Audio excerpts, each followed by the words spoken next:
Agradecemos la presencia de cada uno de ustedes y les damos la más cordial bienvenida al tercero y último día de actividades de la Semana de la Seguridad Social 2022 del Senado de la República, con el lema Logros y avances de la seguridad social. En esta jornada se realizará el último panel que lleva por título Hacia la construcción del Sistema Universal de Salud. Para moderar esta mesa le damos el uso de la palabra al senador Saúl López Soyano, integrante de la Comisión de Seguridad Social, a quien recibimos junto con todos los ponentes con un cálido aplauso.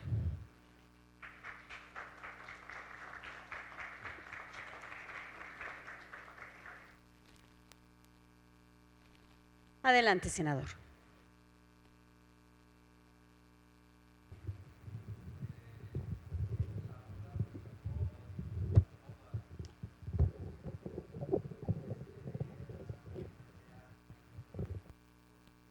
Es el último día del periodo ordinario y es muy gratificante que la actividad parlamentaria esté también unida con actividades como este. ¿Por qué? Porque la actividad parlamentaria, sin una discusión de temas como el que hoy vamos a discutir en este evento de seguridad social, pues no sería tan completo. Ustedes saben que las instituciones, los poderes públicos, en todos lados atraviesan por diferentes etapas y que los poderes públicos son objeto de la observación de la sociedad en todos los países, a nivel mundial. Y hay algunos regímenes que no poseen o no tienen el Parlamento, porque el tipo de régimen puede variar. Hay regímenes democráticos, semidemocráticos, parlamentarios, semiparlamentarios, presidencialistas, semipresidencialistas, etcétera, y van variando, pero hay regímenes que tienen otro sistema, un sistema más rígido, por llamarlo de una manera coloquial más adecuada.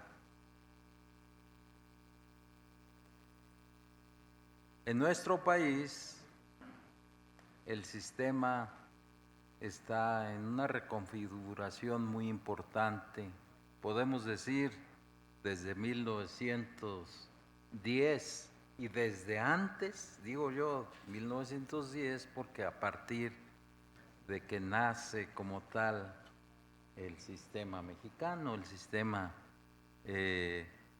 parlamentario, podemos decir, en medio de un sistema presidencial. Entonces, hoy los procesos electorales han marcado la ruta de un cambio que es un cambio profundo. Desde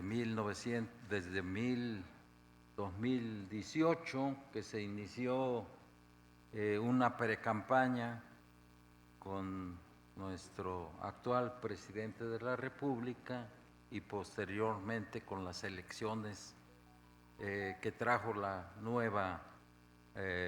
el nuevo régimen. Y es así como hoy tenemos la cuarta transformación y hay una configuración nueva, una correlación de fuerzas que se expresa tanto en la Cámara de Diputados como en la Cámara de Senadores, rumbo a la transformación de nuestro país, con la cuarta revolución, que se le denomina la cuarta transformación. Entonces, haciendo honor a este nuevo contexto, me es grato iniciar este panel, el tercero y el último, digo el último de este periodo, porque seguramente va a venir más discusiones, más foros para seguir engrandeciendo y darle más vida democrática a las instituciones. Saludo a todos ustedes en esta edición 2022 y saludo a quienes nos acompañan como ponentes. A todos ustedes muchas, pero muchas gracias. El panel se denomina Hacia la construcción del sistema universal de salud, en el cual los ponentes nos informarán, nos hablarán y harán un diagnóstico de los avances y acciones de este tema. Hace rato, cuando los saludé, yo les pregunté cuál era su profesión y yo pensaba que todos eran médicos, pero no lo son. Y no es un requisito que sean médicos los ponentes, porque este debate es un debate que analiza el sistema de salud. O sea, visto con ojos no precisamente de especialistas de la salud, sino del sistema, de nuestro sistema institucional, de nuestras instituciones democráticas. Por eso los saludo con mucho afecto a todos ustedes.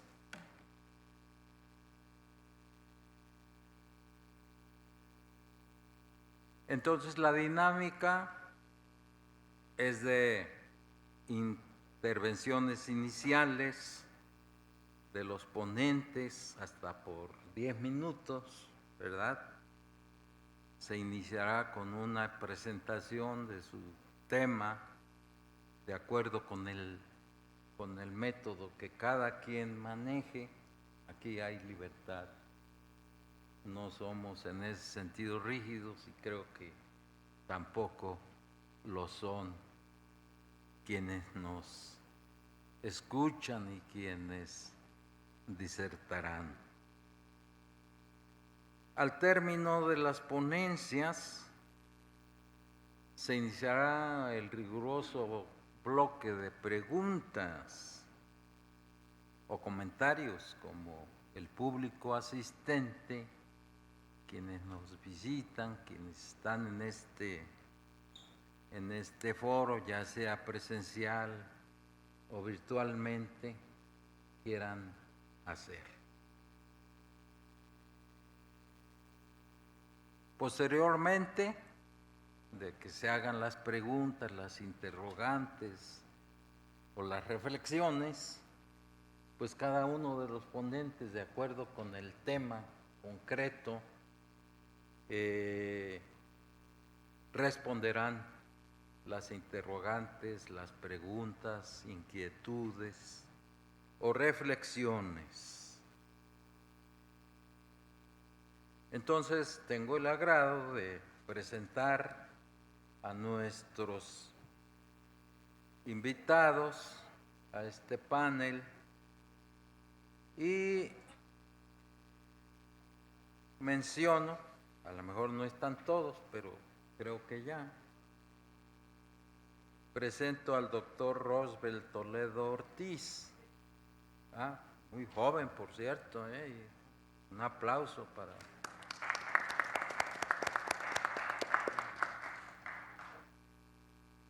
el doctor Roosevelt Toledo Ortiz. Él es coordinador de formación y capacitación del personal de salud del Instituto de Salud para el Bienestar, INSABI.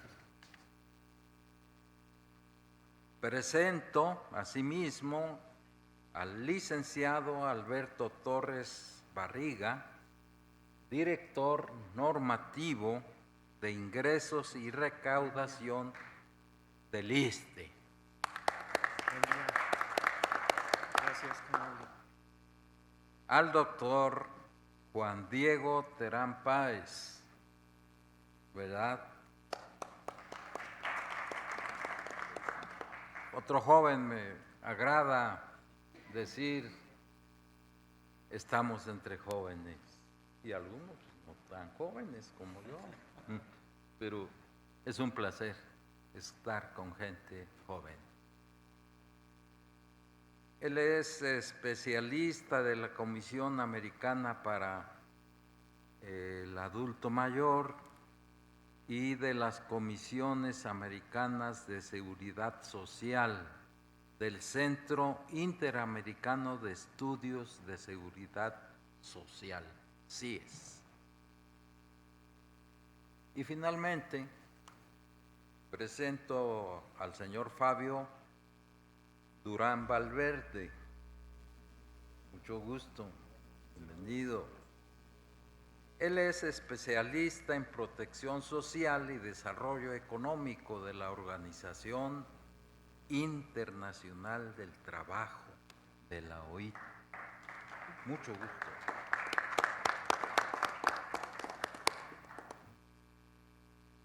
Y pues hasta aquí yo doy esta introducción y viene la presentación de los ponentes, que en cierta forma ya lo hice, pero que se abundará un poco.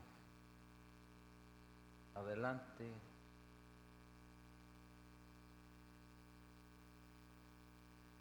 Presento al doctor José Enrique González Ruiz. Él es parte del equipo de trabajo del Senado de la República, de la comisión o de las comisiones en que yo participo, y doy la bienvenida al doctor González Ruiz. Yo sé que a él no le gusta que uno lo presente por lo que es, pero yo quiero decirles que Enrique González Ruiz es un gran abogado, es ex rector de la Universidad Autónoma de Guerrero y catedrático de muchas instituciones. Bienvenido, doctor González Ruiz, y va a ser un placer y honor que tú hagas una presentación más amplia de este trabajo. Un aplauso también para el doctor González Ruiz.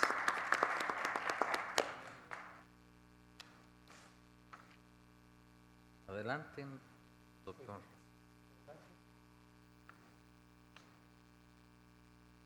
Muchas gracias. Vamos a dar inicio a esta actividad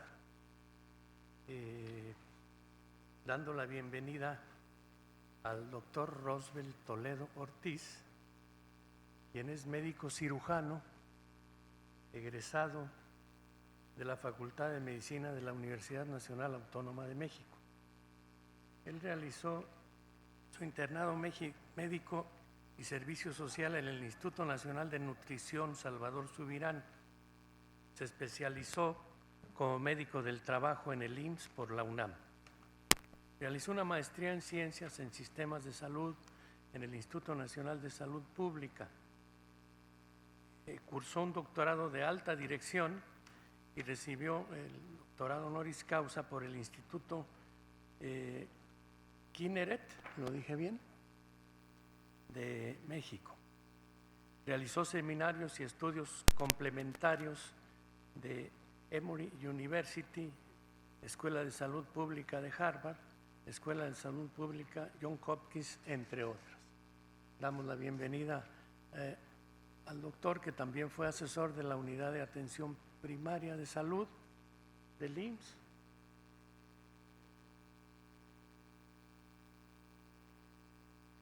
No, ¿verdad? Sí, de Salud del IMSS, y jefe de la Oficina de Estrategia de la Dirección de Prestaciones Médicas del Instituto Mexicano del Seguro Social, y actualmente es el coordinador de formación y capacitación del personal de salud de la Unidad de Coordinación Nacional Médica del Instituto Nacional para el Bienestar. Tiene usted la palabra, doctor Rosbel Toledo Ortiz.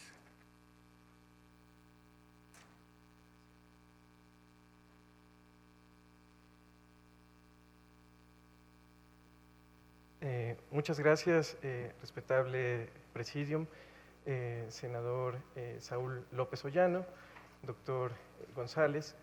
Es para mí un honor estar en este recinto con todos ustedes en representación de nuestro director general del Instituto de Salud para el Bienestar, maestro José Antonio Ferrer, y del titular de la Unidad de Coordinación Nacional Médica, doctor Raúl Peña Viveros. En esta ocasión abordaremos, en esta importante semana de la seguridad social, ¿qué es lo que realiza actualmente una institución joven como lo es el Instituto de Salud para el Bienestar, cuyo objeto es atender propiamente o coordinar las acciones en la prestación de servicios a la población que no tiene seguridad social? ¿Me pasan la siguiente, por favor? En este tema de hacia la construcción de un sistema universal de salud existen diferentes desafíos, como ustedes conocen, como la reducción de la segmentación y fragmentación del sistema, que es abordado por diferentes instituciones con diversas fuentes de financiamiento, con diferentes enfoques, dependientes en ocasiones del ingreso o del tipo de trabajo o la cuestión laboral para la recepción de servicios de salud. También el fortalecimiento de la salud pública y la gobernanza y la rectoría del sector. Es importante incrementar la capacidad regulatoria, la unificación de las fuentes de financiamiento, el incremento de la infraestructura para favorecer el acceso efectivo a los servicios de salud, así como los pasos hacia la centralización y federalización como un paso más hacia la universalización y favorecimiento del acceso efectivo a los servicios. También el incremento de los recursos humanos y el aumento de las competencias en esos recursos humanos para poder atender con mayor calidad a las personas que así lo requieren. También la unificación de un modelo de atención basado en atención primaria de salud, como veremos a continuación, y reorientar el modelo que normalmente ha estado atendiendo los aspectos curativos, reorientarlo hacia los aspectos preventivos y de promoción de la salud en un mayor grado. La siguiente, por favor. Bien, los objetivos actuales deben prevalecer en todo el sector público de salud. Básicamente, el acceso a los servicios de salud no deberían depender de la condición laboral de la persona. Como ustedes saben, la seguridad social normalmente tiene esta característica o peculiaridad: considerar a la población con un trabajo formal, afiliarla a la seguridad social y de ahí brindar los servicios de salud tanto al trabajador como a su familia. Sin embargo, las personas que no tienen seguridad social también tienen derecho a la protección de la salud. Entonces, la cuestión laboral no debería ser como tal el factor determinante de la prestación de servicios de calidad. También la desaparición de las cuotas de recuperación, una atención efectiva y gratuita en los 3 niveles de atención, la atención médica, quirúrgica, sin límite respecto al diagnóstico, es decir, que las personas puedan recibir efectivamente lo que necesitan y no solamente lo que el sistema pueda ofrecer. La atención a la población donde y cuando lo necesite, y que ya no se requiera una afiliación, es decir, algún documento que mencione que esta persona tiene cierta afiliación, sino que esta afiliación sea gratuita y universal. La siguiente, por favor. Hay ciertas acciones en proceso que tiene el INSABI de corto plazo a través de esta institución. Se continúa cubriendo las brechas de atención de los 3 niveles de atención a través de un mayor número de médicos y enfermeras, médicos generales, médicos especialistas, personal de enfermería distribuidos en todo el sector, en todos los niveles de atención. También se está concluyendo las obras que se quedaron pendientes, se está mejorando la infraestructura de las unidades médicas prioritarias y capacitando al personal de salud en temas prioritarios de atención y programas de salud pública de alto impacto. También se contribuye a mejorar los procesos de atención y a mediano plazo como sector se busca unificar las fuentes de financiamiento para conseguir una nómina de salud federal, así como regularizar las condiciones laborales precarias de los trabajadores y fortalecer las redes integradas de servicios de salud, las cuales tienen que ver con colaboraciones intersectoriales entre las diferentes instituciones del sector público de salud y del sector privado. Implementar con mayor eficacia los programas prioritarios de salud, así como implementar un modelo de atención de salud que empodere más a la población y priorice la prevención y la promoción de la salud, como hemos comentado. Como ustedes recuerdan, apenas en 2019 la Ciudad de México fue sede de esta gran reunión que tuvo la Organización Panamericana de la Salud, presidida por nuestro secretario de Salud, donde se firmó el Pacto 30-30-30, que reafirma que la salud es un derecho. Y aquí quiero hacer mención de que normalmente escuchamos el concepto de no derechohabientes. Es un concepto que deberíamos de romper. Es un concepto que si no lo mencionamos de forma completa, no derechohabientes a la seguridad social, nos hace pensar que hay ciertas personas que no tienen derechos, los no derechohabientes, cuando por artículo 4 constitucional, todas las personas somos derechohabientes de la protección de la salud. Entonces este es un primer paradigma que debemos romper. No existen los no derechohabientes, existen las personas sin seguridad social y todos somos derechohabientes de la protección de la salud. Universal significa universal, que todas las personas tengan acceso y cobertura a los servicios de salud integrales y de calidad, a intervenciones para abordar sus determinantes sociales de salud, sin tener dificultades financieras. Y básicamente, ¿a qué se refieren estos 30-30-30? Eliminar el 30% de las barreras de acceso a los servicios, invertir el 30% de los recursos del Producto Interno Bruto a la atención de primer nivel de atención, donde mayoritariamente se desempeña la atención primaria de salud, y alcanzar los objetivos de desarrollo sustentable para el 2030 también. La siguiente, por favor. Aquí vemos uno de los esfuerzos que ha realizado el sector propiamente y esta administración para incrementar precisamente ese porcentaje del Producto Interno Bruto destinado a la salud. La siguiente, por favor. Bien, y hablando de barreras de acceso, si se busca eliminar al menos el 30% de las barreras de acceso, tenemos aquí una lista de actividades que se están realizando para mejorar el acceso efectivo a los servicios, como incrementar la cantidad de personal, distribuir adecuadamente a ese personal, la asignación de un panel de atención a través de una tarjeta de salud para el bienestar, que no es una afiliación, pero sí es un documento con el que las personas pueden sentirse como tal protegidas por parte del sector, aunque no requieran como tal de una factura o de algún documento que avale su afiliación hacia los servicios de salud. Buscar el ausentismo mínimo, escalonar horarios de trabajo para que el personal de salud esté disponible para las personas y brindar servicios preventivos que atiendan lo que las personas necesitan, cuando las personas lo necesiten, donde lo necesitan, de forma oportuna, efectiva y gratuita. El fortalecimiento del acceso geográfico a través de las unidades médicas móviles. Si las personas no pueden llegar a las unidades deben acudir hacia las personas. También el fortalecimiento de la selección y distribución de medicamentos y la capacitación continua del personal para incrementar sus competencias, la cultura de calidad y el desarrollo de valores entre el personal de salud. La siguiente, por favor. Estas son otras acciones que hemos realizado en el Instituto de Salud para el Bienestar al 31 de diciembre, como el reclutamiento, contratación y distribución del personal de apoyo a la pandemia por COVID-19 de hasta 19.953 personas, personal de fortalecimiento a la atención médica de 2.602 personas, personal de salud, personal del programa U013 de hasta 68.252, del E023 que atiende unidades de alta y muy alta marginación de 7.064 personas, del fondo también, con un total de 98.319 recursos humanos de salud para la prestación de servicios a las personas sin seguridad social, como pueden ver en la distribución a continuación, con una cierta cantidad importante de médicos, de enfermeras, de promotores de salud y personal afín. La siguiente, por favor. ¿Qué más hemos hecho? Avances en la infraestructura para fortalecer el acceso a los servicios de salud, terminando hasta 110 centros de salud y 43 hospitales y teniendo en proceso 23 hospitales y 27 centros de salud. La siguiente, por favor. Hay otras acciones que se están realizando. Como ustedes saben, la Secretaría de Salud migró hacia el estado de Guerrero. Y entonces hay acciones específicas que realizar en nuestro ahora estado sede. Y hay todo un plan de implementación de la mejora de servicios de salud desarrollado por el doctor Raúl Peña Viveros, que atiende aspectos de infraestructura, de equipamiento, mobiliario, insumos, sistemas de información, recursos humanos, aspectos de salud pública, las redes integradas, gestión, calidad y seguridad de la atención y los aspectos de capacitación. La siguiente, por favor.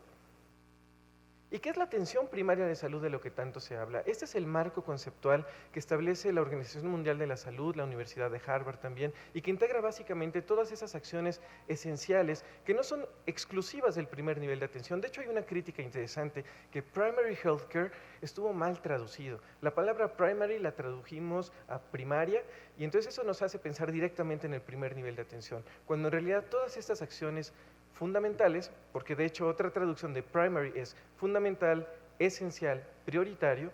Entonces todas estas acciones prioritarias o fundamentales o esenciales deben desarrollarse a lo largo de todo el sector salud en los 3 niveles de atención y en la acción comunitaria, con un enfoque prioritario en la promoción de la salud, en la prevención de las enfermedades, desde la atención de los servicios y desde la comunidad. Es decir, la atención no es solamente que nosotros como servicios de salud brindemos algo hacia un receptor pasivo. El receptor pasivo debe ser más activo, debemos realizar esa acción comunitaria, donde se gesta la enfermedad, donde se gesta los problemas de salud y tener un enfoque más salutogénico para incrementar el nivel de salud de la población. La siguiente, por favor. Y es a eso a lo que se está dedicando también el Instituto de Salud para el Bienestar, con el fortalecimiento de las competencias del personal de salud, atendiendo aspectos específicos de un modelo de atención enfocado en atención primaria de salud, con el desarrollo de una maestría en atención primaria de salud, por cierto, de la Universidad Autónoma de Guerrero o en coordinación con ella. Y tenemos toda una oferta educativa importante para fortalecer los aspectos educativos y la educación permanente de nuestro personal de salud. Educación permanente que es distinta a la educación continua, tiene mucho que ver con los aspectos y necesidades sociales, con un impacto social y favorecer la sana convivencia entre la comunidad, entre la población. Alguna de la numeralia que llevamos en los últimos 2 años de atención de esta coordinación de capacitación, con aspectos de investigación, de profesionalización, donde la atención primaria de salud debería fortalecerse desde el pregrado. Debería existir una materia general donde la persona que se forma como personal de salud debe saber que la formación no es solamente para ganar dinero, en realidad hay un enfoque social de atención a las necesidades de una población que así lo necesita. La siguiente, por favor. Bueno, en todo caso agradecemos su atención. Muchísimas gracias.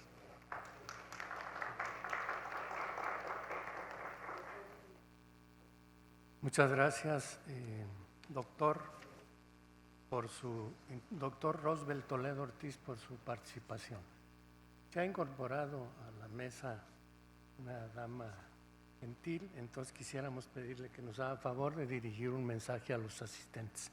Ella es la senadora Lilia Margarita Valdés Martín. Sí, nos hace. Muy amable, muchas gracias, una disculpa. Hay cosas que a veces no están al alcance de la voluntad de uno.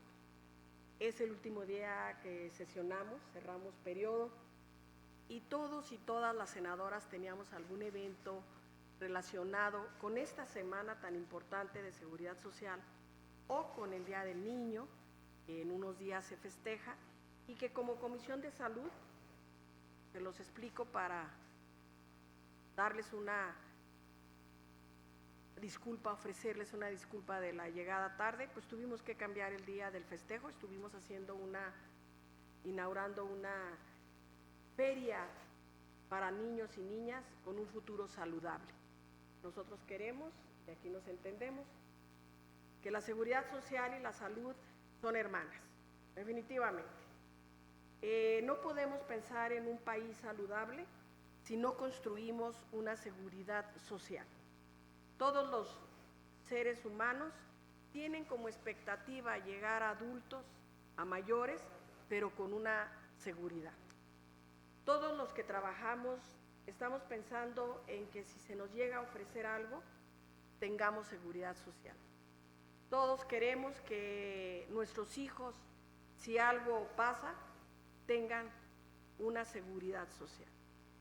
Es una de las metas que ahora el Senado tiene.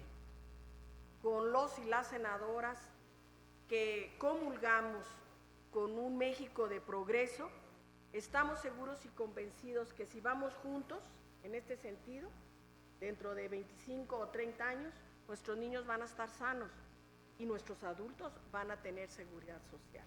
No es posible pensar en un México donde nuestros ancianos estén solos, abandonados, tristes. No es posible pensar en un México donde pasan accidentes, porque así pasan en todo el mundo, y estén desprotegidos. Yo celebro el estar aquí, celebro el que ustedes estén participando en esta tercera mesa de trabajo. Le agradecemos a la senadora Griselda Valencia de la Mora el que nos haya invitado. Senadora, muchísimas gracias por acompañarnos mutuamente, porque esta semana que a nivel internacional está reconocida es de gran importancia. Escucharnos, tomarnos en cuenta, sobre todo tomar decisiones todos en conjunto. ¿Qué vamos a hacer de aquí en adelante? No quejarnos de lo que no se ha hecho, sino vamos de aquí en adelante cómo hacerle para que todo México, y eso es algo que se dice rápido, pero hay que hacerlo, tenga seguridad de un modo o de otro. Les agradezco y continuamos escuchándolos de una u otra manera. Gracias. Muchas gracias. Quienes celebramos su presencia somos nosotros, distinguida senadora Lilia Margarita Valdés Martín. Continuando con el programa, vamos a escuchar enseguida las palabras del licenciado Alberto Torres Barriga, quien es director normativo de ingresos y recaudación del Instituto de Seguridad y Servicios Sociales de los Trabajadores del Estado, el ISSSTE que todos conocemos. Él es licenciado en Contaduría por la UNAM, por la Universidad Nacional Autónoma de México, y tiene estudios de posgrado en materias económica financiera, realizados en la misma casa de estudios. Ha cursado diplomados en macroeconomía, análisis político, programación, presupuestación y derechos humanos de corte transversal. Se desempeñó como director de recursos materiales y servicios en el propio ISSSTE de junio de 2019 a febrero de 2021.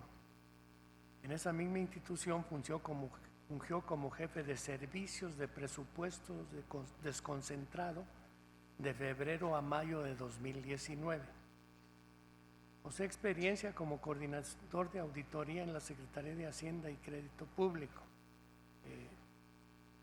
Adicionalmente, cuenta con experiencia en actividades académicas como profesor en las asignaturas de Administración en Ingeniería, en la carrera de Ingeniero Civil en la UNAM, Sistemas Financieros en la Maestría en Finanzas de la Universidad La Salle en Morelia, Michoacán, y de Cuentas Nacionales en la Licenciatura en Economía en la UNITEC.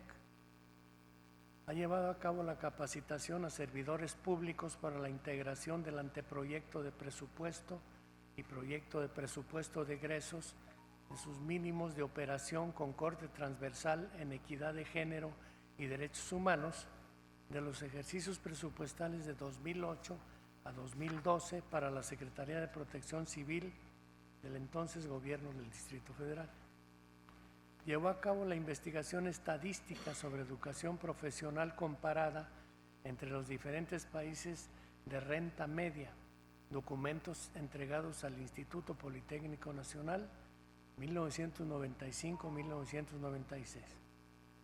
Y además es miembro activo del Colegio Nacional de Economistas, Asociación Civil, en donde ha participado en numerosos foros, pero entre ellos el denominado Un Nuevo Proyecto Nacional de Desarrollo 2011 y 2012. Por favor, señor licenciado Alberto Torres, tiene usted la palabra. Muchas gracias por la presentación. Los saludo, buenos días. Les manda un caluroso saludo el director general del ISSSTE, el doctor Pedro Centeno. Obviamente estoy en su representación y inicio mi presentación con la primera lámina. La creación del ISSSTE fue el 30 de diciembre de 1959. El Congreso de la Unión aprueba la iniciativa presentada por el Ejecutivo Federal que da origen al Instituto de Seguridad y Servicios Sociales de los Trabajadores del Estado. La ley del ISSSTE establece en México la primera institución que responde a una visión integral de la seguridad social, cubriendo tanto asistencia a la salud como prestaciones sociales, culturales y económicas, cuyos beneficios se extienden a los familiares de los trabajadores. El entorno demográfico, el tipo de derechohabientes que tiene el ISSSTE o que atiende, el 9% son pensionados, el 23% son trabajadores y el 68% son familiares. 7 de cada 10 son familiares de trabajadores o pensionados. La población del ISSSTE tiene más mujeres que hombres. El 44.2% son hombres, el 55.8% son mujeres. Los trabajadores afilian en mayor medida a sus padres e hijos que a sus cónyuges. El 10% tiene más de 60 años, que corresponden a 3.092.998 trabajadores. 6 de cada 10 son mujeres. Los pensionados es 1.230.999 pensionados. Lo que ofrece en materia de infraestructura el ISSSTE son 1.144 unidades médicas, de las cuales se componen de la siguiente manera. De primer nivel son consultorios médicos en centros de trabajo, consultorios auxiliares, con un total de 75 unidades. En clínicas de medicina familiar cuentan con un total de unidades de 91. Y la unidad de medicina familiar y consultorio de atención familiar se tienen 837. En total, de primer nivel tenemos 1.003, es lo que se ofrece a nivel nacional. De segundo nivel son clínicas de especialidades, que se tienen 20, en clínicas hospital 72, clínicas de medicina familiar con especialidades son 8 y hospitales generales son 26. Se cuenta en total son 126, es la infraestructura que se tiene de segundo nivel. Ya de tercer nivel se tienen hospitales regionales y hospital de alta especialidad, que son 14 y uno, el Centro Médico Nacional, que es el 20 de noviembre. En total son 15. Es lo que ofrecemos a nivel infraestructura. De capital humano, el ISSSTE cuenta con 79.862 personas de servicio médico en nómina, como se aprecia en la lámina. Son 23.099 médicos, 27.525 enfermeras, 12.508 administrativos, 10.043 servicios generales y 6.687 paramédicos. Un día típico en los servicios médicos del ISSSTE, los servicios médicos otorgados en un día promedio en las unidades médicas del instituto son los siguientes: 37.671 consultas, 270.468 medicamentos, 71.222 recetas, 668 egresos hospitalarios, 408 cirugías, 51.000 partos, 1.268 urgencias reales, 67 defunciones hospitalarias, 95.111 laboratorios clínicos, 3.203 radiologías, 918 ultrasonidos, 484 electrocardiografías, 606 tomografías, 286 citologías, 210 histopatologías y 122 mastografías.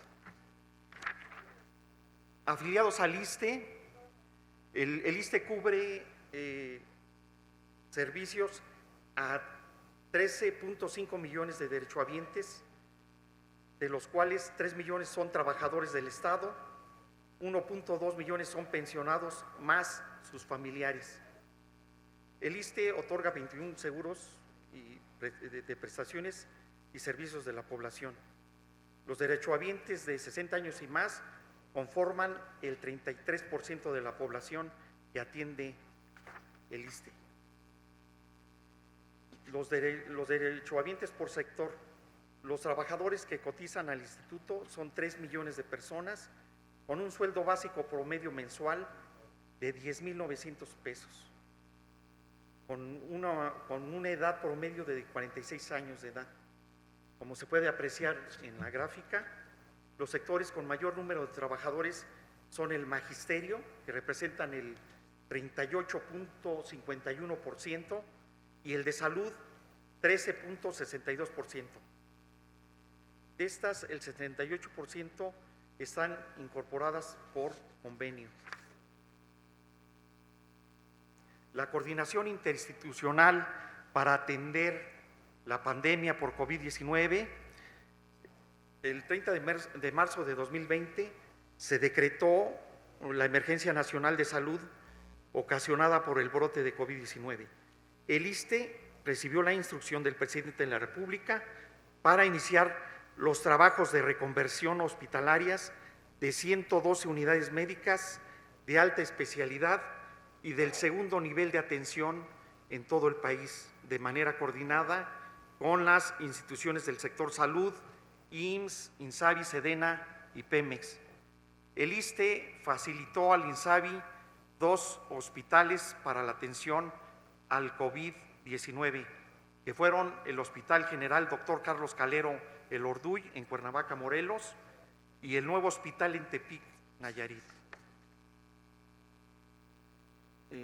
La coordinación interinstitucional para atender la pandemia, a través del INSABI se lanzó una convocatoria por medio de la Jornada Nacional de Reclutamiento y Contratación de Recursos Humanos para la Salud, para la atención de pacientes COVID-19. Con lo anterior, el personal total del instituto aumentó de manera importante para hacer frente a la pandemia, a 25,735 trabajadores.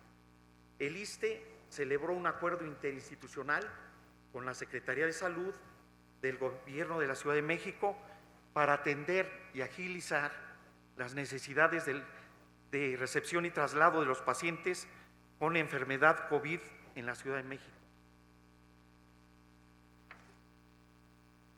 El Sistema Universal de Salud, desde el punto de vista teórico, hay diferencias entre el modelo de Bismarck y el modelo de Beveridge. El primero, la cobertura depende de la condición laboral del individuo. El segundo, tiene tendencia hacia la universalización, tema que se está tocando. Dos, se caracteriza por un régimen de seguros múltiples, según Bismarck. Según Beveridge, se basaba en la unificación de los riesgos. La protección deriva de la situación genérica de necesidad. La financiación, según Bismarck, depende de las contribuciones del asegurado, del empleador y en ocasiones del Estado. Eso se traduce en las cuentas individuales que actualmente se tiene en lo que es el régimen de pensiones. El modelo de Beveridge, el punto 3, es la financiación depende en su mayoría del presupuesto del Estado, que vendría a ser el 10º transitorio, que ya quedó prácticamente atrás. Y del IMSS sería la ley 73. El cuarto punto, hay una administración diferenciada de cada riesgo e incluso de los colectivos asegurados, y se busca una gestión administrativa unificada y pública, según Beveridge. El intercambio de servicios institucionales Esos son los retos del Sistema Universal de Salud, que vendría a ser la desigualdad en el financiamiento, costos, cobertura y efectividad entre los servicios de salud, de acuerdo con las instituciones que los brindan, envejecimiento de la población, que encarecerá los servicios a la derechohabiencia, homologar servicios mediante el diseño de un sistema único de acuerdo con las mejores prácticas internacionales. El Sistema Universal de Salud, el Gobierno de México avanza en el objetivo de concretar un sistema universal de salud en todo el país a través del aprovechamiento de los recursos humanos y materiales, espacios físicos y equipos médicos en todo el sector salud. El instituto se coordina con el IMSS y el INSABI para complementar servicios de salud que se ofrecen en su respectiva derechohabiencia, con el objetivo de acercar servicios médicos de calidad a toda la población. En 2021, el instituto brindó atención a 59 horas prioritarias en clínicas y hospitales. Eso es todo. Muchas gracias por su atención. Estoy atento.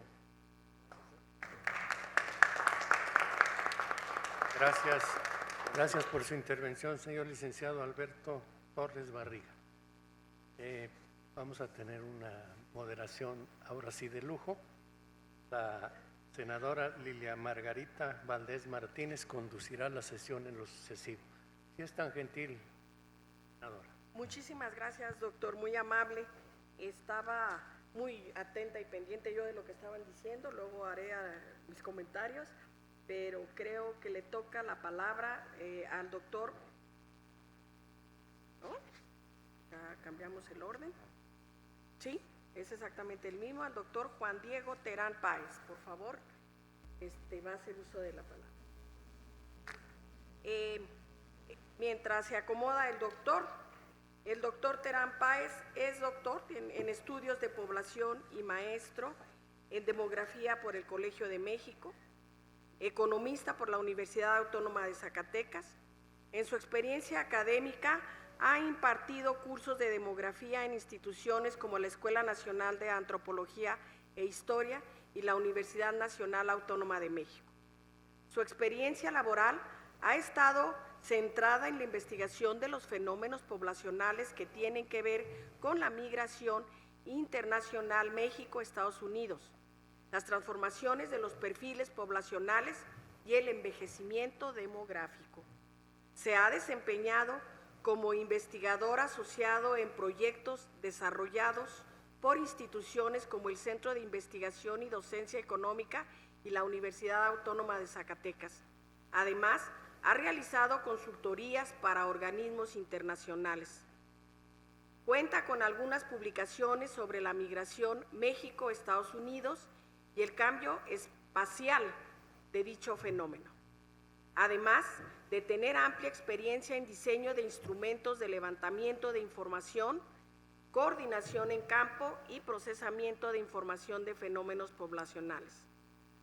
Actualmente, el doctor es especialista de la Comisión Americana del Adulto Mayor y de las Comisiones Americanas de Seguridad Social, del Centro Interamericano de Estudios de Seguridad Social.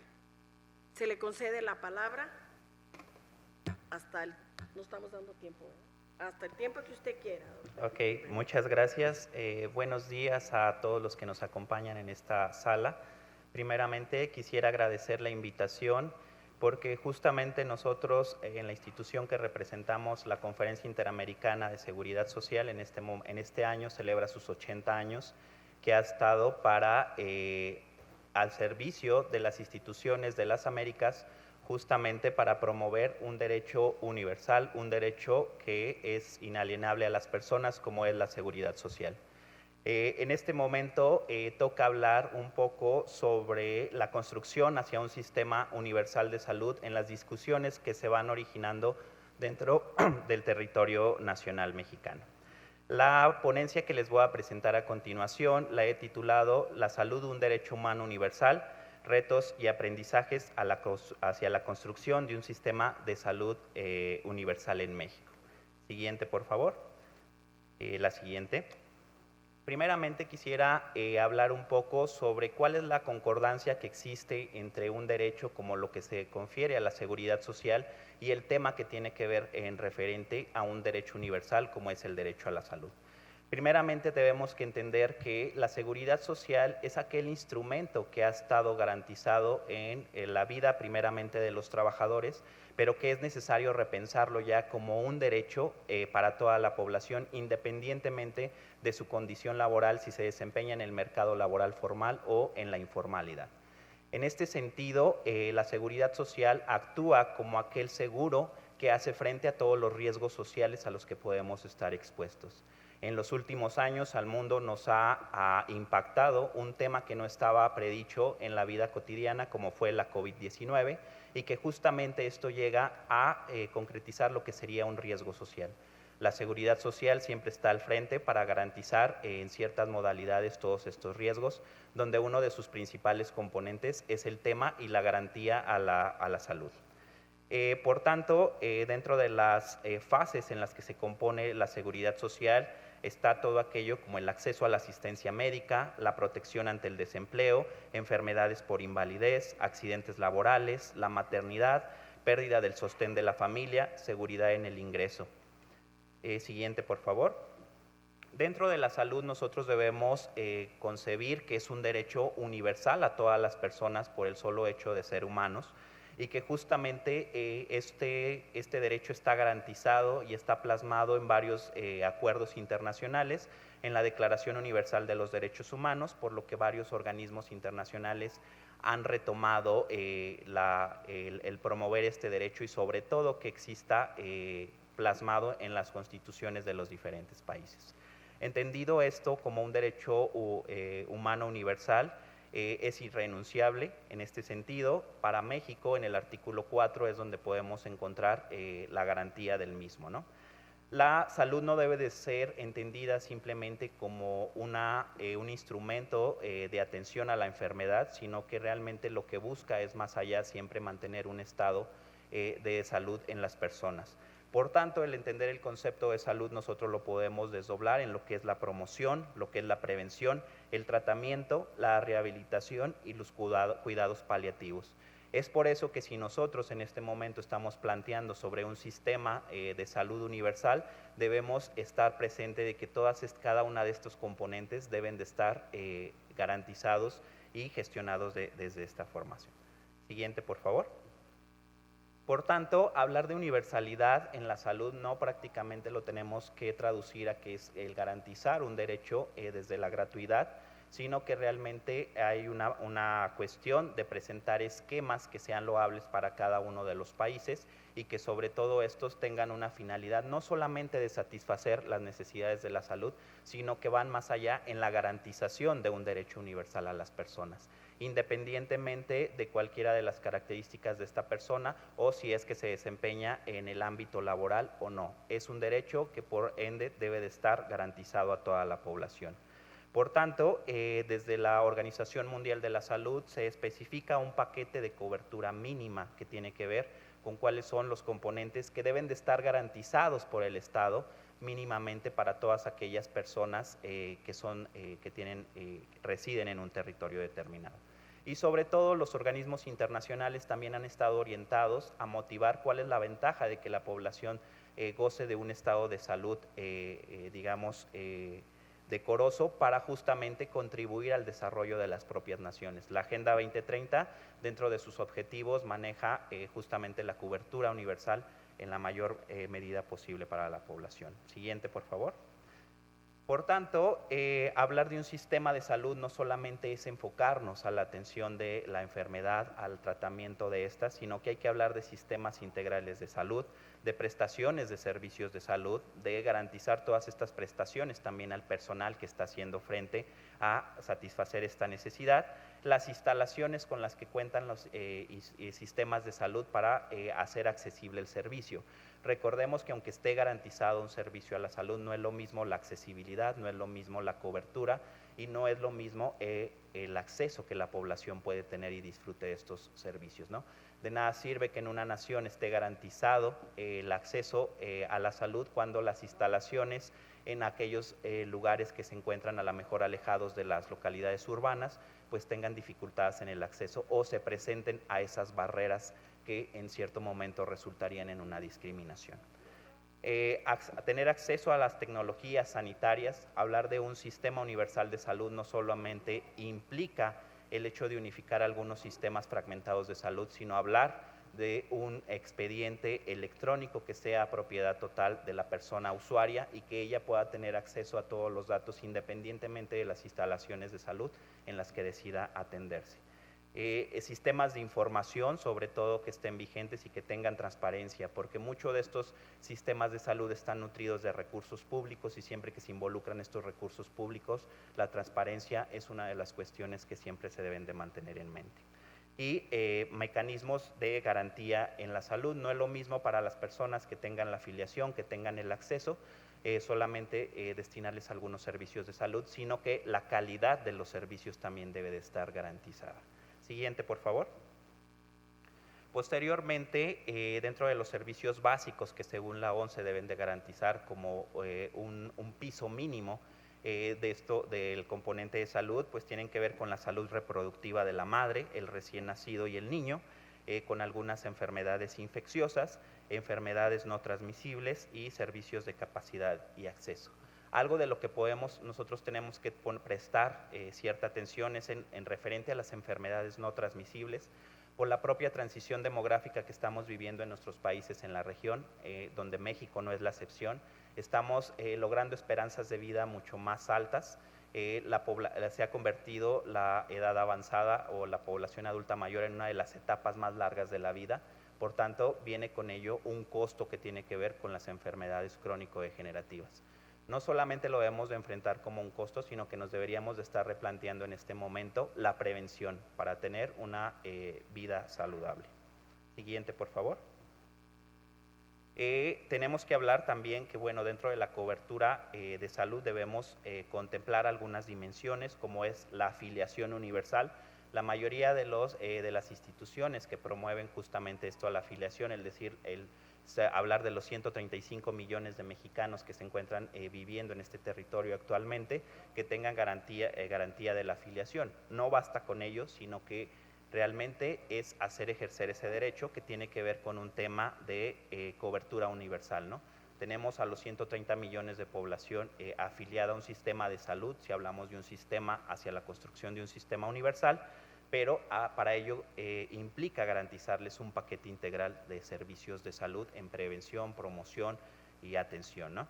Y sobre todo la cobertura universal, ¿no? Es decir, que toda aquella población que decida utilizar los servicios de salud en el país pueda acceder a una calidad loable de los mismos. Siguiente, por favor. Por tanto, vienen algunos esquemas de que cómo plantearlo desde el tema de la protección social universal en la salud y desde los sistemas de seguridad social y la salud. Como al inicio de esta charla yo les comentaba que justamente la seguridad social se había proclamado desde un ámbito laboral, es decir, los sindicatos de los trabajadores empezaron a negociar estas digamos, derechos laborales que se han logrado por medio de la seguridad social, pero justamente esto provocó que solamente la población que podía acceder a un mercado laboral formal pudiera acceder a los servicios de salud en conjunto con sus familias. Entonces tenemos que replantear el concepto de hablar de protección social, es decir, el derecho a la salud debe estar garantizado, sobre todo por programas que tienen que ver con la protección social, que sean inherentes a la condición laboral o a la esfera en la que se desempeñan, es decir, que estén destinadas a garantizar un derecho que va enfocado simplemente a todas las personas que habitan en un territorio. Siguiente, por favor.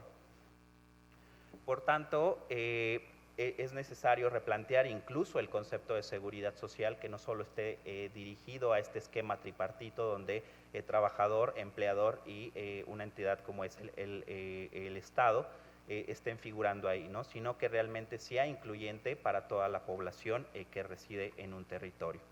Hablamos de sistemas de salud asistencial, También tenemos algunos efectos como lo que vivimos en México, hablar de sistemas de salud y de seguridad social que están fragmentados, es decir, esta fragmentación, si estamos pensando nosotros en un esquema de universalización de la salud, pues tendríamos que hablar de cómo es que se va a dar esta integración, ¿no? Algunos de los otros retos que nosotros también enfrentamos para un país como México es si realmente tenemos la capacidad instalada para atender a los 130 millones de mexicanos. Hablamos de personal médico que atiende y que trabaja en estas instituciones y que justamente cuál es la cantidad de personal médico per cápita que tenemos en el país. Hablamos también de que es esencial la transparencia del uso de los recursos y sobre todo hacia un creciente escenario en enfermedades crónicas por el propio proceso de la transición demográfica y la transición epidemiológica que el país está viviendo.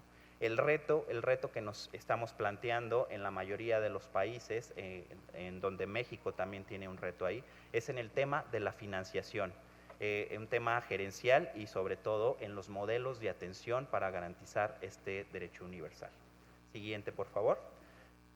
Como datos para contrastarnos cómo estamos nosotros como país con el resto de algunos países seleccionados de la región de Latinoamérica, pues tenemos que hay países como Costa Rica que han alcanzado una esperanza de vida cercana a los 81 años, Chile, Cuba, Uruguay, México está alrededor de los 76 años de edad.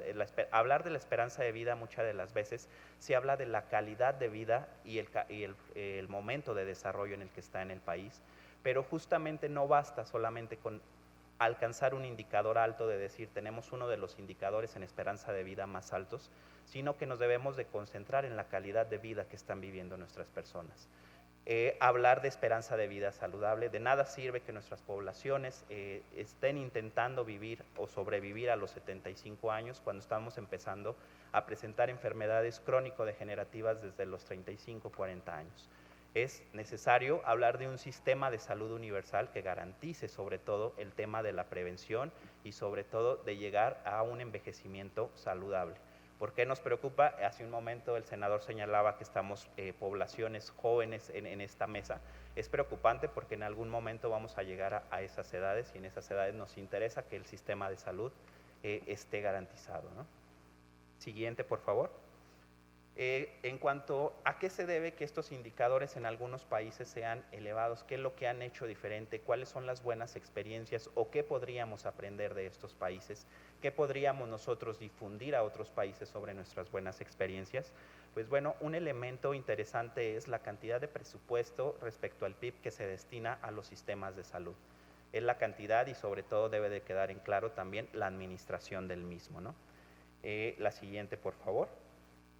Por tanto, si nosotros hablamos y realmente un país como México está preparado para poder hacer la transición de garantizar un derecho universal de la salud y sobre todo de garantizarlo en un sistema universal de salud, pues habría que ver la capacidad instalada que tenemos en personal de salud, ¿no? En esta gráfica nos centramos propiamente nada más en personal médico por cada 10,000 habitantes y personal como enfermería, ¿no? Entonces, en este aspecto, en México no tenemos 24.3 médicos por cada 10,000 habitantes y 16.9 enfermeras o enfermeros por cada 10,000 habitantes. La siguiente, por favor. Finalmente, ¿cómo estamos en los datos más recientes? Justamente esto es lo que levantó el Censo 2020, que se levantó previo a la pandemia, donde realmente muchas de las instituciones pues justamente estaban todavía en un momento previo a la crisis, ¿no? Que es lo que estábamos por enfrentar. Este es México a nivel municipal sobre cuáles son el porcentaje de población en cada uno de los municipios que reportó no estar afiliado, no tener acceso a algún sistema de salud como IMSS, ISSSTE, SEDENA, sino que simplemente no podían acceder a la atención. Este mapa lo dejo ahí porque es algo preocupante. Si realmente nosotros estuviéramos haciendo la tarea en buena medida, este mapa debería de lucir prácticamente blanco, garantizando el acceso a la salud a toda la población mexicana, pero realmente vemos que incluso podemos encontrar en este mapa algunos componentes regionales, ¿no? Hay algunas entidades donde resaltan los colores más oscuros, por lo que si se plantea una estrategia de acción, pues ahí está una de las primeras rutas hacia donde generar esta atención, ¿no? Siguiente, por favor. Entonces, en conclusión, nosotros cómo podemos hablar de hacia la construcción de un sistema universal de salud, pues primeramente garantizar el acceso, la cobertura y la calidad de los servicios.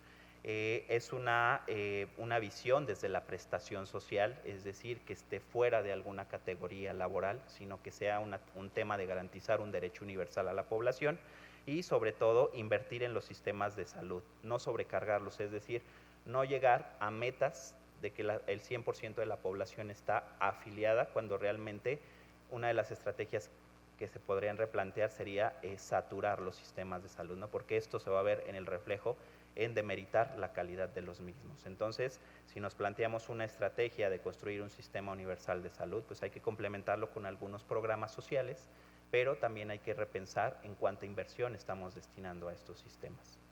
Eso sería todo. Muchas gracias.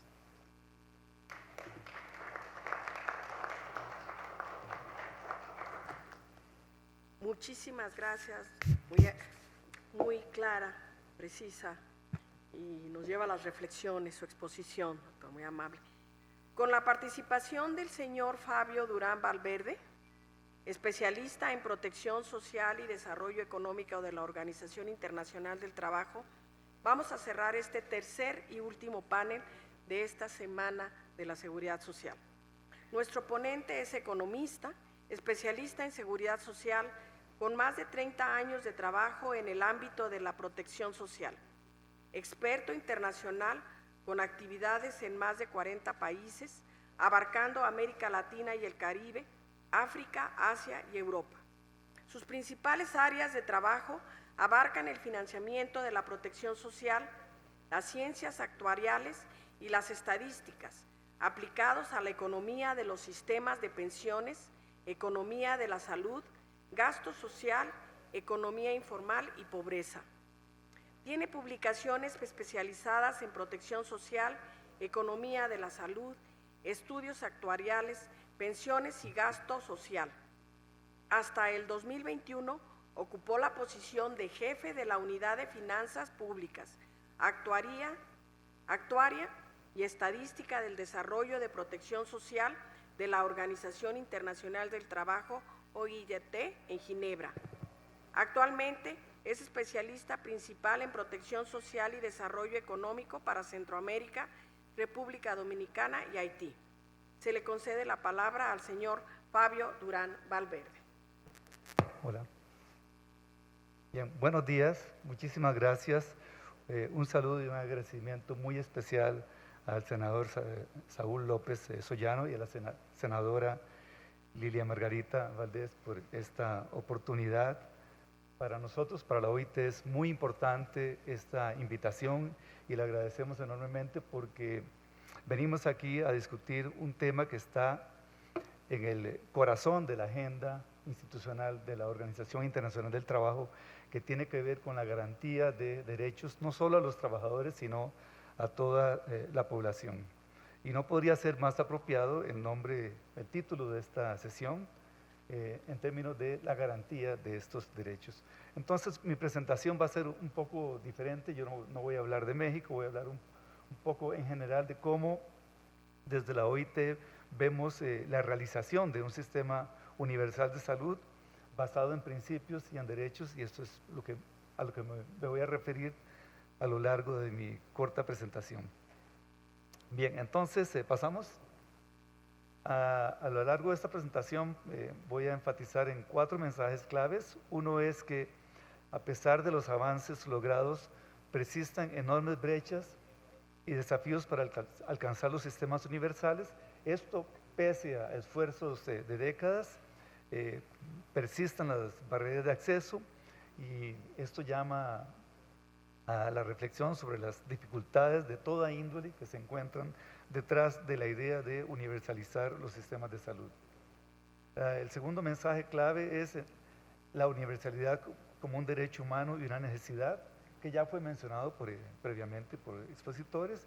Y a propósito de principios, entonces la idea de construir sobre la base de principios, que es diferente a a la idea de construir, es diferente cuando estamos construyendo sobre la base de principios. Me voy a referir a los principios que están incorporados en los instrumentos internacionales de la seguridad social de la OIT, de los cuales México hace parte en términos de ratificación de convenios, incluyendo el convenio 102 de la OIT. El tercer tema tiene que ver con el financiamiento colectivo, la agrupación de riesgos y las prestaciones basadas en los derechos como condiciones claves para pensar en un sistema de cobertura universal. Y también vamos a hablar un poco sobre qué es cómo entendemos esta cobertura universal. Y el cuarto mensaje tiene que ver con la necesidad de invertir en la disponibilidad de servicios de salud de calidad como un elemento crucial para esta universalización. Siguiente. Bien, entonces solo para dar una panorámica muy general a nivel internacional, encontramos que casi 2/3 de la población mundial sí tienen protección en salud. Ahora, que tengan protección en salud no quiere decir que la protección sea idéntica para todos los países o incluso dentro de los países que la protección sea igual o similar. La situación está lejos de ser ideal en este sentido y entonces si comparamos a nivel de regiones, podemos ver, por ejemplo, comparar la situación del mundo con África. Hay una diferencia enorme entre un 66% de cobertura de la población a nivel mundial y África un 23%, mucho peor aún cuando consideramos la situación de África subsahariana con un 16% de cobertura. Este panorama que es difícil, digamos que es aún más complejo por la existencia de estas diferencias marcadas en cuanto a la existencia de barreras de acceso. Aquí entonces estamos hablando de barreras de acceso como la existencia de altos gastos de bolsillo en muchos países, como en la mayoría de los países de América Latina, con obviamente diferencias entre los países, temas de distancia física, disponibilidad y aceptabilidad de servicios de salud, entre otras barreras efectivas que existen. Siguiente, por favor. Bien, entonces también hablamos de brechas en la suficiencia de la cobertura, porque tenemos que ver que hay el tema de la cobertura en términos de la población que está cubierta, por ejemplo, la población que puede estar afiliada o registrada a diferentes regímenes de salud en un país, y esto es diferente a la suficiencia, que tiene que ver con el nivel de prestaciones, con el paquete de servicios que ofrece un sistema. Y entonces encontramos que una parte importante de los costos en salud son asumidos por los hogares. Por ejemplo, en el 2015 se estimaba que 930 millones de personas en todo el mundo incurrieron en gastos catastróficos, o sea, gastos que pusieron en peligro o en compromiso las finanzas de los hogares o la economía de los hogares. Y podemos ver en este mapa la incidencia del gasto catastrófico y podemos también observar que en América Latina hay estas diferencias de incidencia con alta incidencia en algunos de los países. Hay barreras adicionales como un nivel limitado de cobertura de los costos, es decir, muchas veces las personas están cubiertas, aún estando cubiertas tienen que incurrir en costos adicionales, como por ejemplo hacer pagos complementarios o incurrir en copagos o pagos informales elevados que les son solicitados al momento de utilizar los servicios. Entonces todo esto constituye una problemática bastante compleja y difícil de abordar desde los diferentes ámbitos de la protección. Entendemos la universalidad de la cobertura como un objetivo en salud en general, como ya fue dicho, como un derecho humano, pero también como la salud que contribuye y se beneficia del desarrollo. Y esto es importante porque también, como ya fue dicho por la señora senadora, es inconcebible una sociedad moderna sin la existencia de un sistema de salud que garantice derechos a todos y a todas y por lo tanto que garantice una cohesión social indispensable para el bienestar de la población. Y a nivel de los países podemos hablar que la salud es una inversión en el futuro y un objetivo político en sí mismo destinado a cubrir a toda la población sin excepción. Bien, siguiente, por favor. Siguiente, por favor. Desde la OIT, nosotros planteamos unos principios orientadores que decimos que están basados en el enfoque de derechos, y creo que esta es una diferencia fundamental con otras organizaciones internacionales.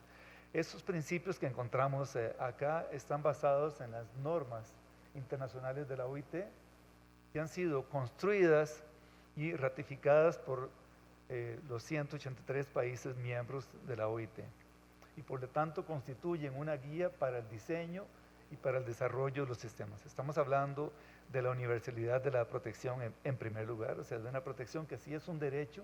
Este derecho es universal porque así está establecido en los instrumentos internacionales. Una responsabilidad general y primaria del Estado en términos del financiamiento y de la garantía de estos derechos. Es decir, que independientemente de cómo estos sistemas estén diseñados, independientemente de cómo los países soberanamente deciden diseñar, financiar y organizar los sistemas, sea con participación pública o privada, al final el Estado tiene una responsabilidad sobre el funcionamiento y el financiamiento y el otorgamiento y la garantía de los derechos. La suficiencia de las prestaciones, es decir, no basta con decir que hay cobertura o que hay una afiliación, sino que hay unas prestaciones que son suficientes para cumplir con los objetivos de los sistemas de salud y los objetivos de protección y seguridad social. La existencia de prestaciones predecibles, es decir, que la gente sepa exactamente a qué tiene acceso. En el caso de salud, que la gente esté informada de cuáles son los derechos, cuáles son los beneficios que están incorporados en los paquetes de salud, si lo traducimos en una dimensión práctica. La solidaridad en el financiamiento como un elemento fundamental que se complementa con la idea de un financiamiento colectivo. La sostenibilidad económica y financiera, transparencia y buena gestión, participación y diálogo social, no discriminación, igualdad de género, diversidad de enfoques y realización progresiva. Respecto a la diversidad de enfoques, hay que mencionar que en los convenios internacionales de la OIT no se establece una forma única en que los países pueden organizar los sistemas de seguridad social, incluyendo los sistemas de salud, que son parte integrante de los sistemas del sistema de seguridad social. Y por lo tanto los países son libres de elegir cómo se organizan estos sistemas. Lo importante es que al final del día estos principios sean incorporados y sean cumplidos por los sistemas. Siguiente, por favor. Bien, entonces creo que fue dicho, cobertura universal significa cobertura universal, sin excepciones de ningún tipo. Y como fue dicho también, una cobertura que no está condicionada a la condición o a la participación laboral, que no está condicionada a lo que la gente hace, o que no está condicionada a dónde la gente vive, a lo que la gente cree, etc. Bien, decía que cuando hablamos de cobertura hay dimensiones de la cobertura, y nosotros distinguimos al menos 3 dimensiones de la cobertura. Entonces, cuando hablamos de cobertura universal, estamos hablando de estas 3 dimensiones. Perdón, pasamos a la siguiente. Gracias.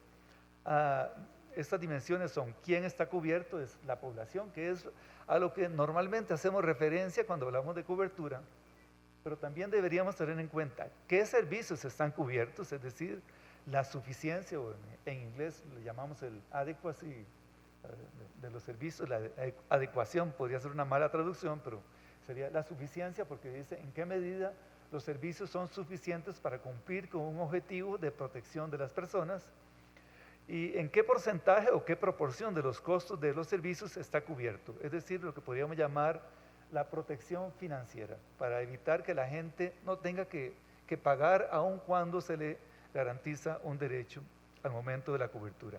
Esto a nivel de la ley y esto a nivel de la práctica, o sea, lo que llamamos la cobertura efectiva.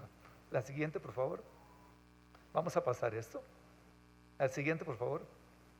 Bien, entonces para ir terminando, y creo que en línea con lo que se han mencionado varios expositores, y pensando en la idea que mencionaba la señora senadora Valdés, pensando en el futuro, uno tiene que pensar en el futuro, no pensar en lo que hay hasta ahora, sino pensar en lo que viene, de cómo México y en general los países del mundo pueden avanzar hacia construir sistemas universales, sistemas inclusivos, sistemas que garanticen derechos.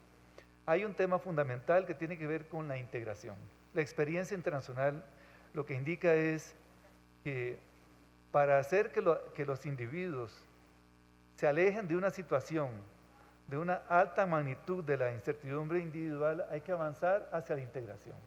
Este es el camino indicado para garantizar que hayan derechos únicos para todas las personas y por lo tanto esto implica pasar de una situación donde hay alto gasto de bolsillo, donde los sistemas se rigen por un financiamiento basado en el seguro privado, de sistemas fragmentados, a pasar a sistemas donde hay una alta integración en términos de agrupación de riesgos unitaria.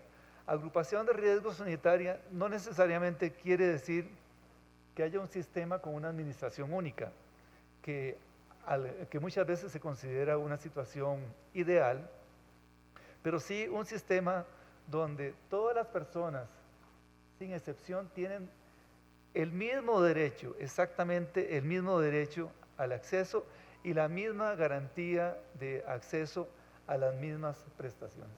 Esto es a lo que llamamos un sistema con integración, un sistema donde hay una coparticipación en el financiamiento entre los diferentes grupos de la población, indistintamente de la capacidad económica para financiar el sistema a nivel individual y familiar. Y como dicen que una imagen habla más que 1000 palabras, pasamos a la siguiente. Necesitamos entonces garantizar sistemas que sean equitativos, sistemas que garanticen estos derechos independientemente de cuáles son las posibilidades individuales, pero sí anclados en las necesidades individuales. Muchísimas gracias por su atención y gracias nuevamente por la invitación. Buen día. Muchísimas gracias, señor Fabio Durán Valverde. Continuando con la estructura de este panel, nos dicen que algunos de los presentes están haciendo alguna pregunta. Aquí tenemos 3, senador, por si queremos mencionarla. Empiezo y luego usted si quiere, ¿no? Que va a sacar los lentes el senador. ¿Qué cambios se han hecho a diferencia del Seguro Popular a la dimensión de la cobertura actual? Yo creo que es para usted. Es el ensayo. ¿Así de una por una? Perfecto. Si quiere contestar desde aquí, nada. Ahora. ¿Qué cambios se han hecho? ¿Qué cambios se han hecho a diferencia del Seguro Popular a la dimensión de la cobertura actual? Bien, como ustedes saben, el Seguro Popular emitía unas pólizas donde las personas contaban con este documento y sentían de alguna manera cierta protección, pero como muchas veces se ha comentado, en realidad no se trataba de un seguro, sino de un sistema de protección financiera. Todas las personas sin seguridad social actualmente no requieren de un documento para evidenciar su protección social hacia la salud a través del Instituto de Salud para el Bienestar. Sin embargo, también las personas cuando son encuestadas, al no contar con ese documento, pudieran percibir que están desprotegidas. Esa es una realidad. Aunque cuenten con esa protección al acudir a los servicios de salud.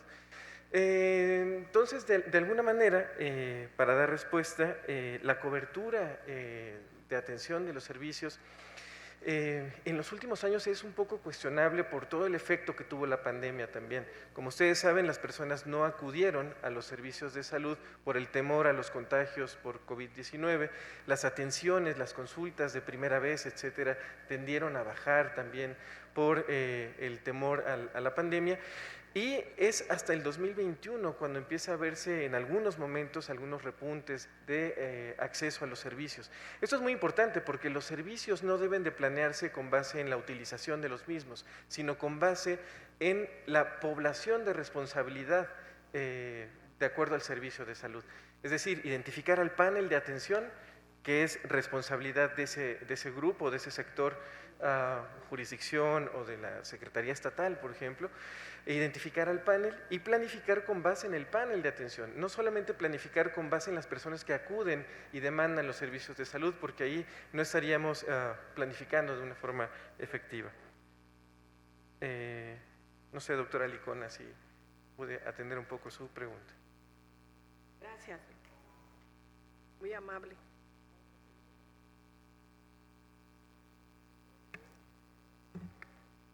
Hay una pregunta muy puntual para el licenciado Alberto Torres Barriga del ISSSTE. Se refiere a las clínicas médico-familiares de varios lugares con las carencias en medicamentos, la expedición de recetas y medicamentos, etcétera. Esa es la pregunta. Sí, gracias. Bueno, la carencia de medicamentos pues tiene su origen obviamente en diferentes cuestiones, se podría hablar. Los procedimientos de adquisición que se dan, los presupuestos que se aprueban, por ejemplo, de un año a otro, el presupuesto se viene aprobando entre enero y febrero, se hace la programación de todo el medicamento que se requiere, de las claves que más se utilizan, ¿no? Entonces, esto todo lleva un proceso de 4 o 5 meses en la adquisición y distribución del medicamento para que lleguen a todas las clínicas y hospitales. Y bueno, y a veces también se tiene carencia de presupuesto autorizado más amplio para cubrir esa necesidad.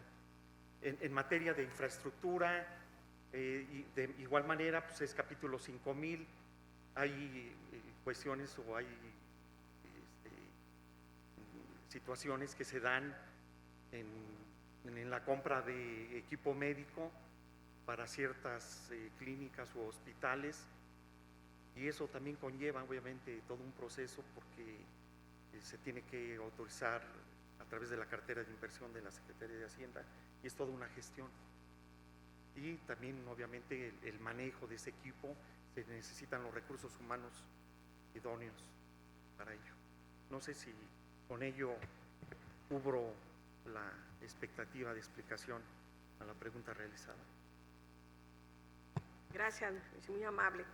Esta pregunta no va dirigida a ninguno de los panelistas, pero si ustedes, que quiere contestarla, dice así: dado que los jubilados y pensionados del IMSS, del Instituto Mexicano del Seguro Social, pudieran representar una carga económica para el Estado, ¿por qué no reinsertar a los jubilados del IMSS a la actividad laboral, con turnos escalonados y por semana, aprovechando la experiencia de los mismos y como retribución o bien para el pago de esta actividad, regresar los ahorros de la subcuenta de cesantía y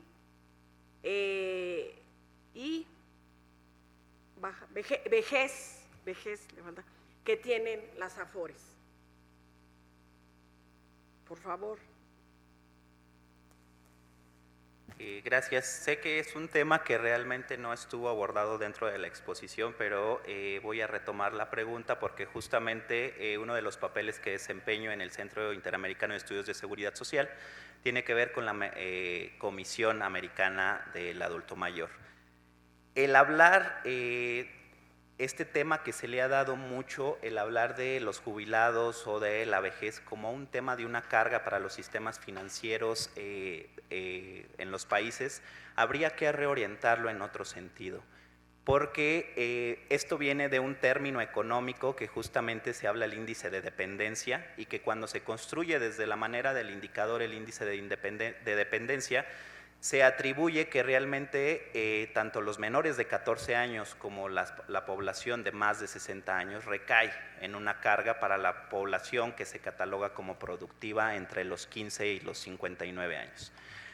Hay que reorientar este término, porque este término fue concebido a mitades del siglo pasado, donde realmente el término de envejecimiento demográfico o de vejez se construía como que una persona con una esperanza de 61 años de edad prácticamente tenía un retiro para pasar sus últimos años de vida. En la actualidad, hablar de este concepto es un poco más complejo porque las vejeces se han transformado.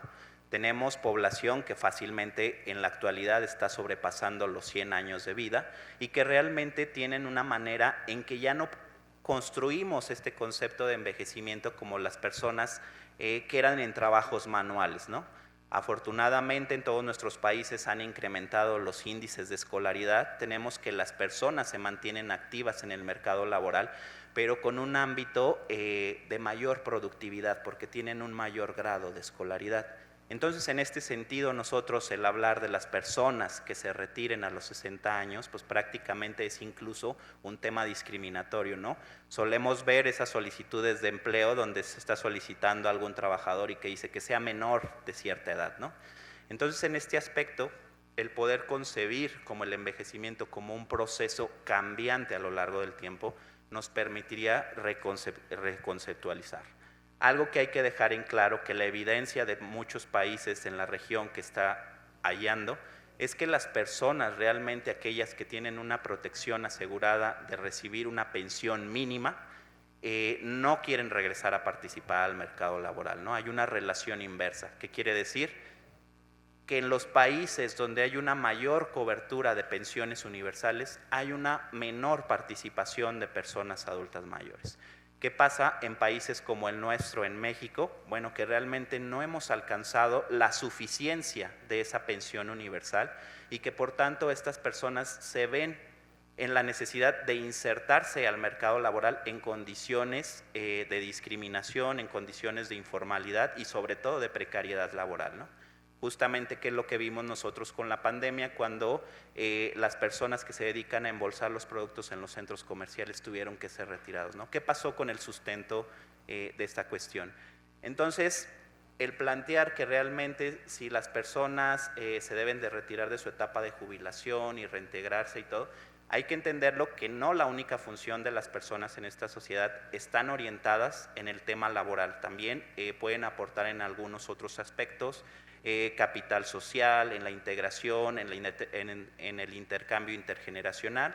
Entonces realmente no hay que economizar tanto y tratar de cambiar ese discurso de que realmente las personas mayores podrían ser una carga para los sistemas, ¿no? Realmente ellos, el país que estamos disfrutando en este momento, es producto del trabajo que ellos desempeñaron en sus etapas más productivas.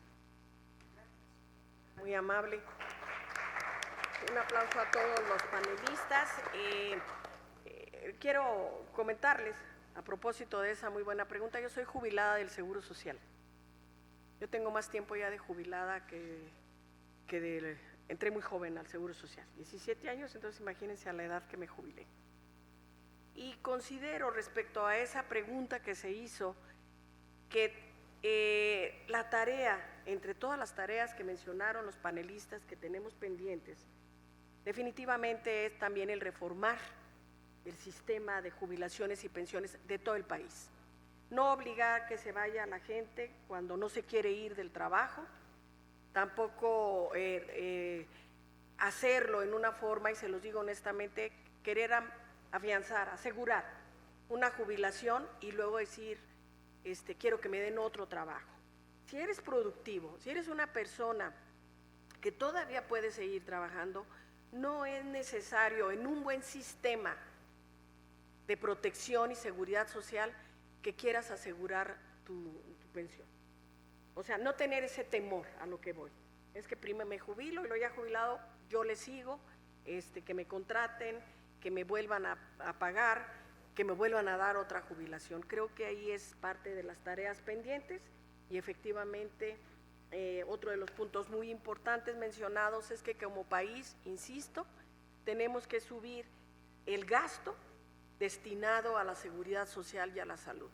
Otros países no lejanos como Cuba, nos acaban de mostrar la diapositiva, tienen mucho más aportación para la seguridad social, para la salud, que mismo México y otros países de Latinoamérica. Con esto cerramos este tercer panel y está con nosotros la senadora Griselda Valencia de la Mora, presidenta de esta Comisión de Seguridad Social, y le va a corresponder, así como ella hizo la inauguración, pues ahora termina en esta.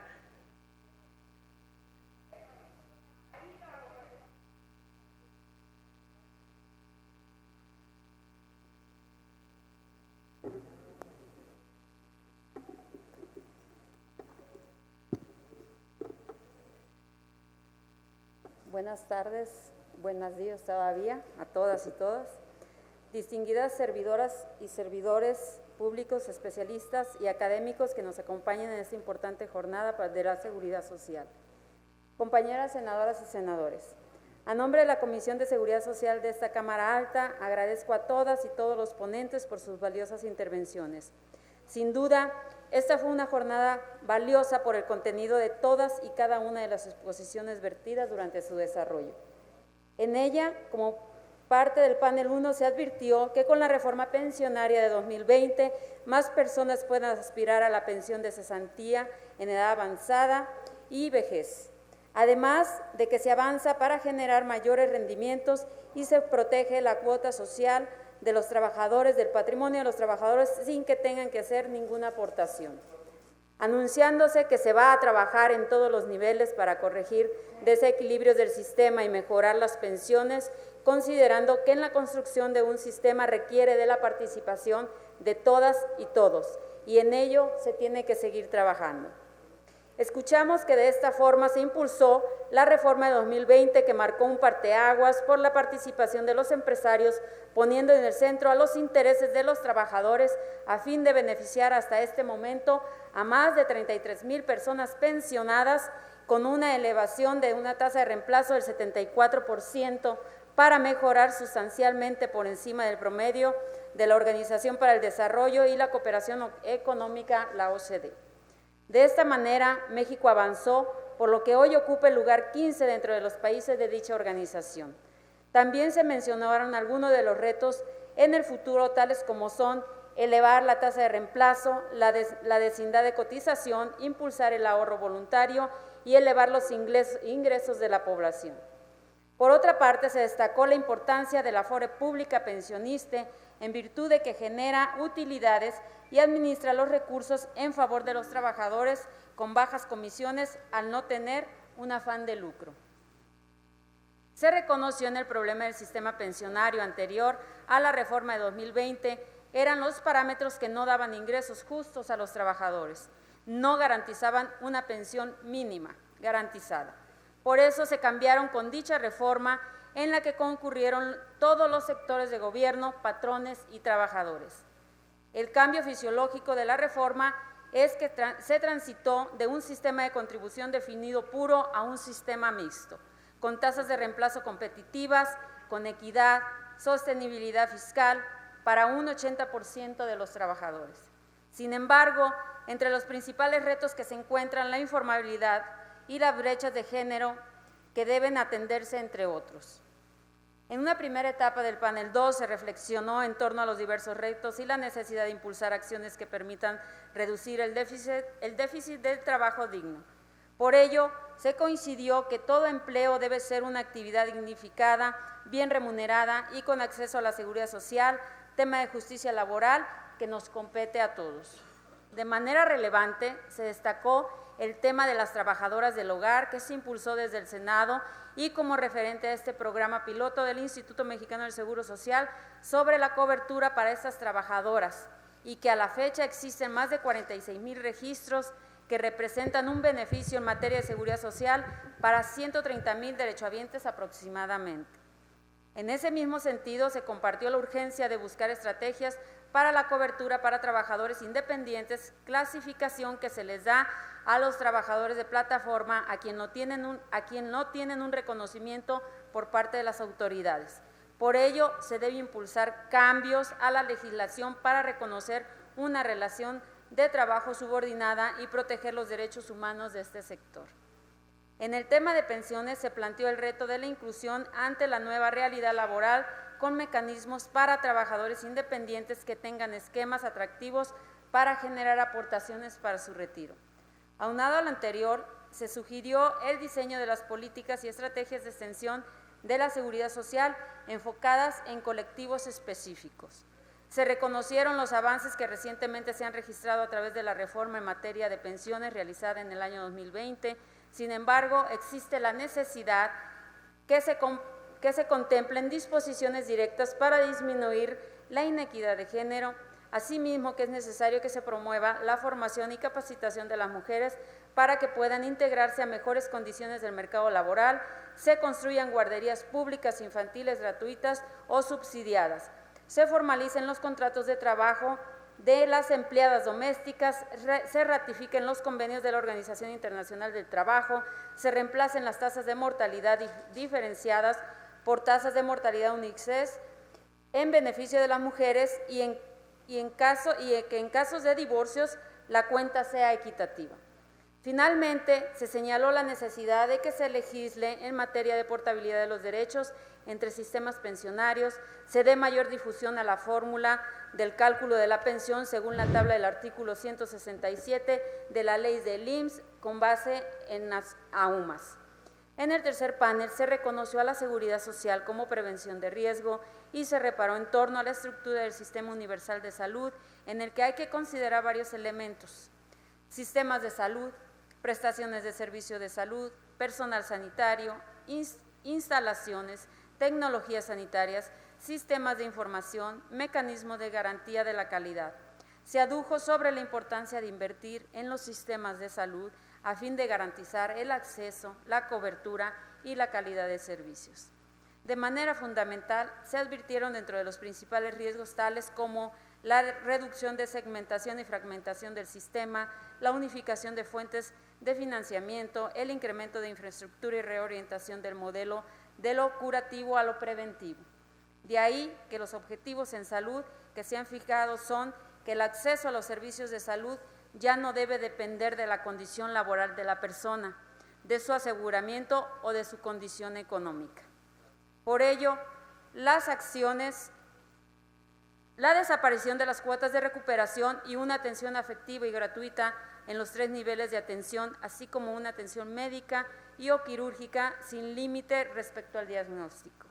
Por ello, las acciones a corto plazo y a mediano plazo del Instituto Nacional de Salud y Bienestar, INSABI, en el general se centran en continuar cubriendo las brechas de atención de los 3 niveles de atención a través de un mayor número de médicos y enfermeras, así como unificar fuentes de financiamiento para conseguir una nómina de salud federal, regularizar las condiciones laborales precarias de los trabajadores y fortalecer las redes integradas de servicio de salud, entre otras.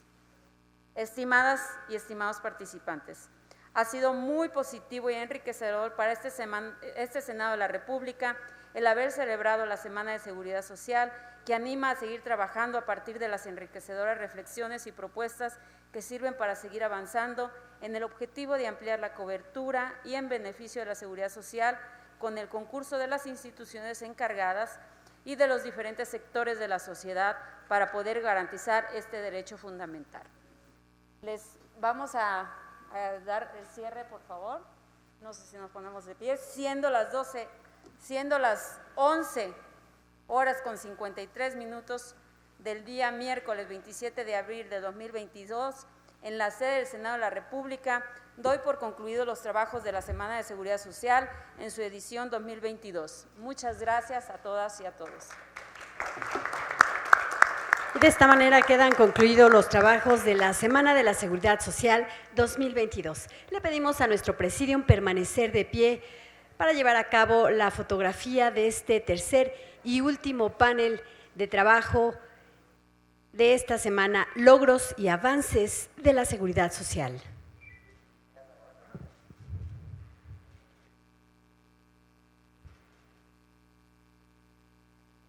Agradecemos a todas y todos ustedes su asistencia. Que pasen una excelente tarde.